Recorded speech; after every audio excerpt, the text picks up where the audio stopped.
आता शहरासारख्या आधुनिक उपचारांची सोय थेट आपल्या गावात। आशीर्वाद multi speciality hospital Kavathe Mahankal, आरोग्याचं योग्य ठिकाण। अनुभव संपन्न तज्ञ डॉक्टरांच्या देखरेखीखाली उपचार करत आहेत डॉक्टर आलमगीर मुजावर, MS आयुर्वेद शल्य। आयुर्वेद शल्य चिकित्सेत विशेष कौशल्य, मूळव्याध, भगंदर, गुदद्वार विकार, पोट विकारांवर 100% उपचारांची खात्री। उपलब्ध सेवा, अत्याधुनिक लेझर मशीनने वेदनारहित उपचार, दुर्बिणीद्वारे तपासणी, अचूक निदान, योग्य उपचार, शस्त्रक्रिया विभाग, आयुर्वेदिक व होमिओपॅथिक उपचार, मानसोपचार, कान नाक घसा विकार, पोटदुखी, जळजळ, अपचन यावर खास उपचार व सल्ला।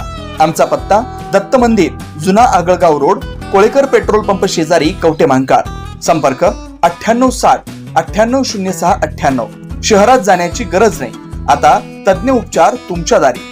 आरोग्य सांभाळा, उपचार घ्या, तेही अनुभवी डॉक्टरांकडून। दंडोबा वनक्षेत्रात पानवठे अधिकाऱ्यांच्या कृपेने उन्हाळ्यात कोरडेच। वनपरिक्षेत्रातील पशुपक्षी व प्राण्यांना पिण्यासाठी पाणीच नाही। दंडोबा वनपरिक्षेत्रात केलेले काम कंत्राटदारांसाठी की प्राण्यांसाठी? दंडोबा वनक्षेत्र कवटे महांकाळ व मिरज तालुक्यात मोठ्या प्रमाणावर विस्तारलेलं आहे।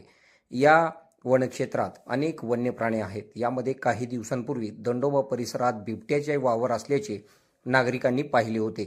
वन परिक्षेत्रामध्ये असलेल्या वन्य प्राण्यांना पाणी पिण्यासाठी या परिसरात वन विभागाच्या वतीने पानवठे तयार करण्यात आलेले आहेत। या पानवठ्यामध्ये कधीही पाणीच भरले जात नाही।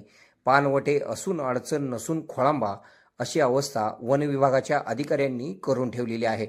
पानवठ्यावर जर पशुपक्षी व वन्य प्राण्यांना पाणी मिळणार नसेल तर हे पानवठे कंत्राटदारांची घरे भरण्यासाठी बांधलेले आहेत का, असा सवाल उपस्थित केला जात आहे। दंडोबा वनपरिक्षेत्रातील वन्य प्राण्यांना पिण्यासाठी पाणी असावे यासाठी मानवनिर्मित पाणवठे तयार केलेले आहेत। उन्हाची तीव्रता दिवसेंदिवस वाढतच चाललेली आहे। वन परिक्षेत्रातील पशुपक्षी वन्य प्राणी यांना पिण्यासाठी पाणी असावे या उद्देशाने वन परिक्षेत्रात लाखो रुपये खर्च करून पाणवठे बांधण्यात आलेले आहेत।